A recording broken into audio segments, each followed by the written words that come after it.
웨슬스, 루터, 스링글리, 깔뱅 이런 분들이 무엇을 하시려고 자기의 인생과 목숨을 바치셨을까를 생각해 봅니다.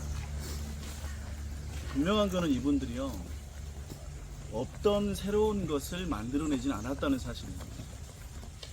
개혁자들은 창조자들이 아닙니다. 이분들은 이미 우리에게 있는 좋은 것이 훼손되었기 때문에 그 좋은 것을, 좋았던 것을 원래 좋은 것으로 회복시키려고 하신 분들이죠. 그러면 그들이 그렇게 훼손되었던 것이라고 생각한, 그리고 회복되어야 할 것이라고 생각하는 것이 무엇이었을까요? 그게 교회입니다. 교회. 건물로서의 교회가 아니라 그리스도인의 공동체로서의 교회입니다. 다시 말해서 그리스도인들이 어떻게 살아야 하는가에 대한 답을 찾고 싶었던 거죠. 오늘 우리가 읽은 말씀 로마서 1장 17절은 루터가 찾은 답이고요. 그리고 에베소서 4장 11절 14절은 깔뱅이 찾은 답입니다. 루터가 찾은 답은 우리가 주님의 십자가를 믿음으로 인해서 의롭게 되었다. 그리고 믿음으로 의롭게 된 사람들이 살아서 주님을 예배하는 곳이 교회다라는 사실을 찾았던 거고요. 그래서 우리에게 믿음이 있는가? 그리고 그 믿음이라는 것이 우리가 지난 여정 동안에 보아왔던 대로 누가 누구를 정죄하고 누가 누구에게 더 옳다고 스스로를 증명하는 게 교회가 아니라 우리가 서로를 예수님의 사랑으로 용서하고 용납하고 서로를 받아들여주고 그렇게 은혜가 넘치는 곳이 교회이고 성도의 생활이라는 사실을 발견하고 우리에게 다시 안내하고자 하는 것이죠. 여러분들이 다니시면서 그러한 마음들을 깊이 느꼈을 줄도 믿습니다. 또 우리에게 오늘 깔뱅이 찾았던 답, 에베소서 4장 11절 14절 말씀도 우리에게 교회가 무엇인가 그것을 우리에게 일러줍니다. 우리가 교회라고 할 때 그 교회가 주님의 십자가를 믿어서 구원받은 사람의 모임이라고 하면 그 교회가 해야 할 가장 중요한 일이 무엇일까요? 그것은 내가 구원받은 사랑과 은혜, 그것을 복음이라고 하죠. 복음을 전하는 것입니다. 복음을 전하는 것이 그 일을 하려고 모인 사람들의 모임이 또한 교회인 거죠. 오늘 말씀에서 우리가 읽은 구절의 4장 11절을 다시 한번 보시겠습니까? 4장 11절 함께 또 읽어볼까요? 그가 어떤 사람은 사도로, 어떤 사람은 선지자로, 어떤 사람은 복음 전하는 자로, 어떤 사람은 목사와 교사로 세우셨으니.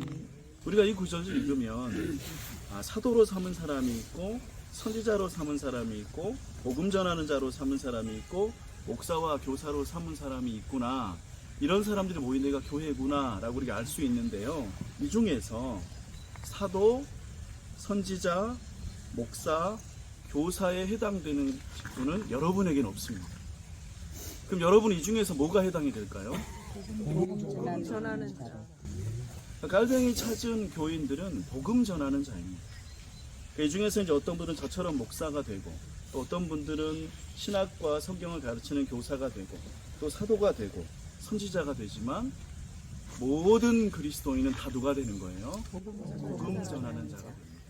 그리고 그 복음을 전할 때 우리는 비로소 좋은 교회, 하나님이 우리를 부르신 원래의 모습대로 회복되는 교회가 되가는 거죠.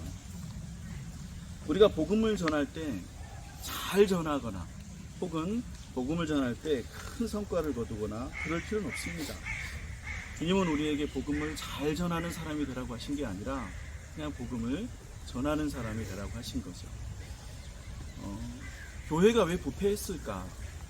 왜 1500년이 넘는 세월 동안에 그렇게 큰 건물을 짓고 엄청난 권력을 갖게 됐고 많은 정교한 제도를 갖게 됐는데 왜 교회가 부패하게 됐을까?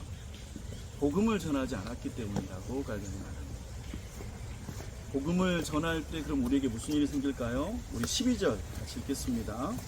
이는 성도를 온전하게 하여 봉사에 하여 그리스도의 몸을 세우려 하십니다.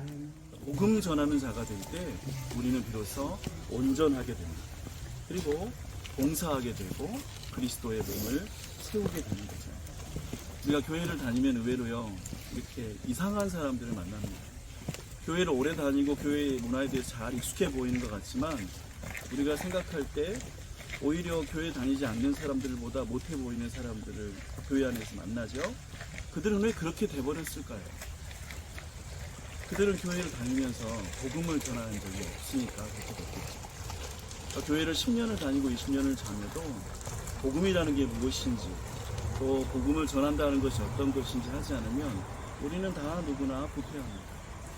교회는 하나님이 떠나는 순간, 믿음이 떠나는 순간 사람들의 모임이 되기 쉽고요. 우리는 언제나 죄인의 모습으로 교회에 와 있기 때문에 복음을 전하지 않는 순간부터 그냥 죄인 모습 그대로 교회 안에서 말하고 생각하고 활동합니다. 그러므로 우리는 복음을 전하지 않을 때 우리는 부패하고 죄인의 모습을 갖게 되는 거죠. 그러나 복음이라는 건 참 놀랍습니다. 우리가 죄인으로 있지만, 죄인으로 모여 있지만 우리가 복음을 말하고 전할 때 그 복음이 우리를 온전하게 하는 거죠. 그 복음이 우리를 봉사하게 하는 거죠. 그 복음이 우리에게 그리스도의 몸을 세우게 하는 겁니다. 우리 주님께서 여러분이 귀한 종교개혁의 여정에 세우셨습니다. 아멘. 그 속에 복음이 새로워지기를 축복합니다. 아멘. 우리는 우리의 과거가 어떠했든지 또 이 귀한 시간들을 통해서 이 경험들을 통해서 우리에게 주신 복음을 참되게 붙들고 그 복음으로 인해서 좋은 교회로 회복해가고 그러므로 우리가 하나님이 주신 귀한 그리스도의 몸을 세워가는 저희들이 될 줄로 믿습니다. 네. 우리 프로 14절 우리 읽어볼까요?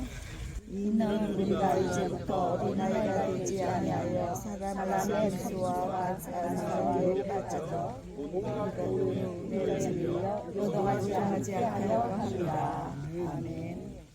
안타까운 말씀인데 우리가 복음을 붙들지 않을 때는 이런 모습을 경험하게 되고 우리가 교회를 다닌다고 해도 여전히 어린아이처럼 흔들리고 요동하는 그런 삶에 남아있기 마련이죠. 그러나 주님이 주시는 복음을 붙들 때 우리가 성장하게 되고 온전한 교회를 세워가게 될 줄로 믿습니다. 함께 기도하겠습니다.